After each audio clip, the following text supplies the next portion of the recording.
My name is Merina, and we're making onion pork chops. Hey y'all, it's Merina. Today we're making onion pork chops.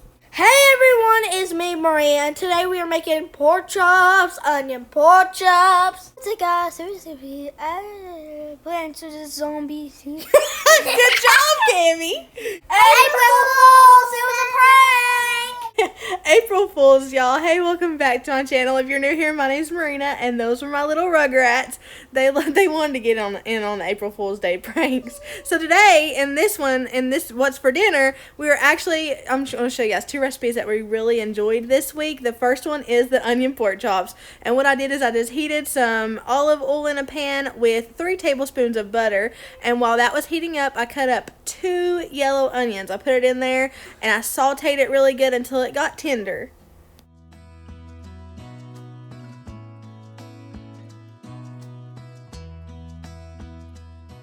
Wait, what was it? When they were tender, I added in 4 tablespoons of beef broth.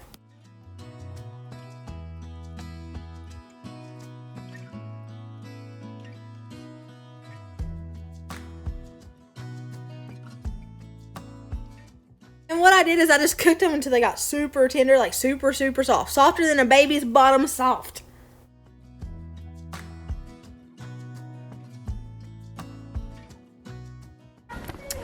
So this is real life. I'm making my dinner. My nanny comes over and she has really bad asthma. So having to open all the doors and all the windows because it's bad. It's smoky in here. I just realized for the first time in my 29 years on this earth that I say happen rather than having. I'm having to open the door. What? Once the onions are softer than a baby's bottom, you're going to remove them from the pan, but try to keep the oil and stuff in the pan as much as possible because you're going to add a little bit more olive oil in there, as you see me doing right here, and then you're going to lay down the pork chops. I'm using these Smithfield, like they're almost like ham steaks, I guess you could consider them. They're called pork chops. We love these. Shane loves these things.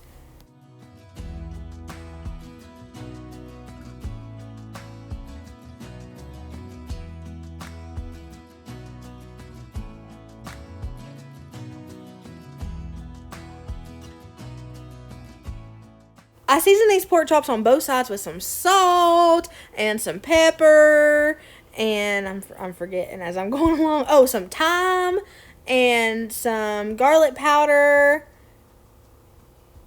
Right? Yep, here it comes. It's coming slowly. Yep, there you go. Garlic powder. And I just season them on both sides.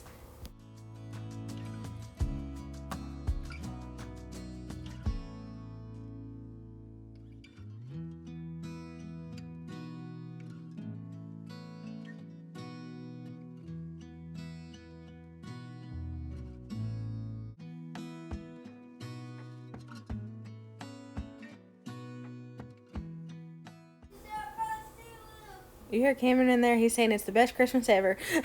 I'll just cook them on both sides for about 5 minutes on each side on medium. What did I got that? I think I got that on 6. That might be too high. I don't know. But they got cooked good. These might actually already be fully cooked before you even put them in there. I didn't even check to look. But they were done. The thermometer read done. I've been using a thermometer lately because we ain't feeling no E. coli over here.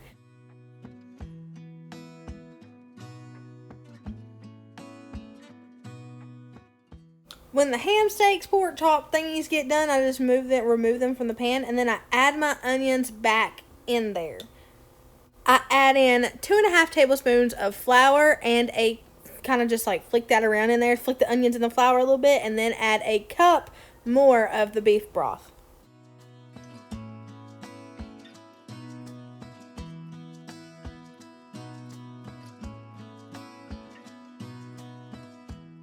Give it a flick of the wrist. Just give it a flick of the wrist. That's what runs in my mind when I see that and say flick it. Okay, I don't know any other part of that song, so I'm wondering if it's an inappropriate song. If it is, just disregard that. We're just flicking flour onto onions. That's what we're going to think it's about, is just flicking flour onto onions.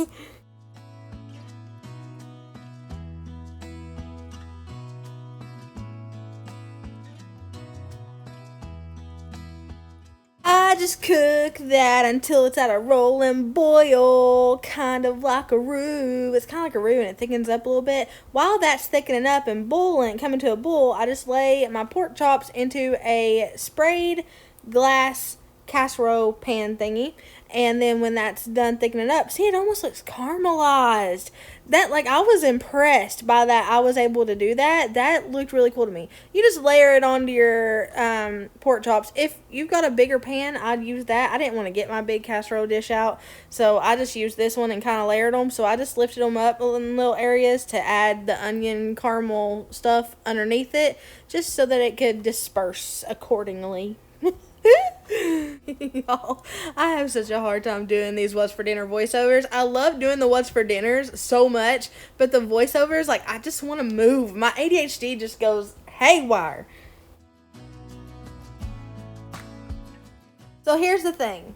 The recipe called for cheese. It called for provolone cheese and Swiss cheese. I would skip this step. When I make this again, which I will because it was super good, minus the cheese, I will either not use cheese and just remove that from the recipe in a whole, or I'll use shredded cheese. Maybe, I don't know, can you shred provolone and Swiss? Not really. Mozzarella I don't think would taste too hot on that. Maybe if I can, like, just cut it into little slivers. I don't know. I may just remove it all in a whole because the cheese kind of I docked a point from it because of the cheese. I'll say that. My nanny was over here. Whenever she comes to my house, she, like, admires every new thing that I've done to my house. She spent, I don't know, 15 minutes admiring my backsplash and 15 minutes admiring that little $6 shelf that I have my measuring cups hanging on. She's my biggest cheerleader, I swear. Like, she will be like, Merina, you did such a good job painting this white. And literally all I did was move a paintbrush back and forth. But she's like, no one could have done it better than you. Like, wow. Everybody needs a nanny like her in their lives. I give this recipe a 9 out of 10 on the charts. Docking a point for the cheese alone. Next time it'll definitely be a 10 out of 10. I paired it with some mashed taters, some green beans, and I don't know, a garlic roll. It was weird, but it was good. The next recipe that we really enjoyed this week was this marinara chicken pasta stuff in the crock pot. I just sprayed my crock pot down and put my chicken breasts in there. Spoiler alert, I didn't have it on and I didn't turn it on for like 2 hours, but it was still cold because they were half frozen. So I cooked them anyway. I just cooked them on high because they had to be done in 4 hours, and within 4 hours they were done on high. So, I mean, it was good. We didn't get sick or nothing. I just seasoned them with thyme leaves, garlic powder, salt, Kentucky poultry seasoning. And then I take this jar of Great Value marinara, which is a great marinara, by the way, and I pour it on top and then fill that jar up with water and pour that in there. Cook it. You're supposed to cook it on low for like 8 hours, I believe. I cooked it on high for 4 hours, and it cooked. It wasn't too dry. I'm guessing where it cooked in the marinara. So then I just took my chicken out of the pasta and I cut it up. You can shred it up too. I hate shredding stuff. So while you're shredding up your chicken, you want to soak your noodles. That way they're not, I read that that's a hack that makes them not as starchy if you just cook them in the crock pot. You can also cook them beforehand too. But I just soaked mine for about 25 minutes. I'm going to add this and this back in there.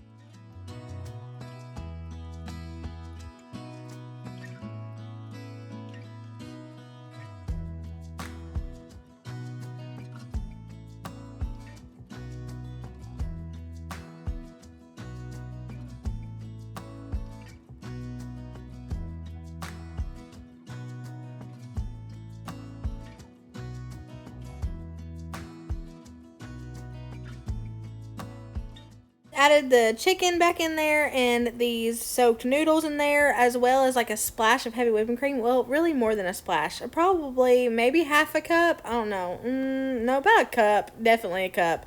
A cup of heavy whipping cream. Mixed that around real good. Covered it. Cooked it for about 45 more minutes. 30 to 45 more minutes.